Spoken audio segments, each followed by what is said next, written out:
From 1939 to 1941, the Allied secret weapon, Ricin Rain. Late in 1941, an ambitious, if improbable, plan was devised by the British to use millions of needles to sow death across Germany.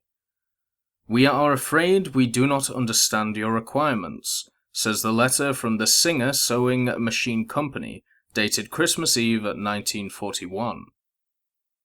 "From your remarks, it seems the needles are required for some other purpose other than sewing machines. You might say that. The request from Britain's Chemical Defense Research Department, though vague in its terms, had been vast in the quantities concerned. Briefly, the department was working on a plan to have millions of needles envenomed by being dipped in ricin, or perhaps in anthrax, then dropped from planes over Germany's armies in Europe. Released in such huge numbers that they would look like rain clouds, they would be falling fast enough by the time they reached Earth to pass through at least 2 layers of clothing and penetrate deep beneath the skin. The planners were certain of this because unfortunate sheep and goats at a secret research station in Canada had been clad in battle dress and exposed to the poisoned darts. The results had apparently been most satisfactory. Rather than simply being allowed to rain freely from the heavens, the needles could also be packed into explosive cluster bombs, 30,000 at a time. When the bombs went off, the darts would be sent shooting off in all directions with devastating speed and force. A biological bludgeon.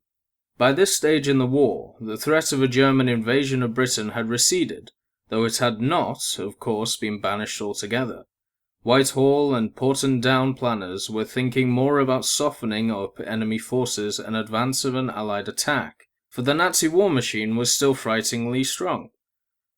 Germ warfare wasn't cricket, but then nor was war. As the British had long since discovered, biological toxins offered possibilities that couldn't be ignored.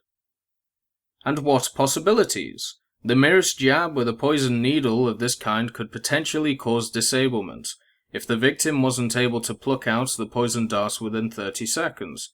An agonizing death was just about inevitable. Diarrhea, vomiting, and seizures are just a few of the symptoms of ricin poisoning.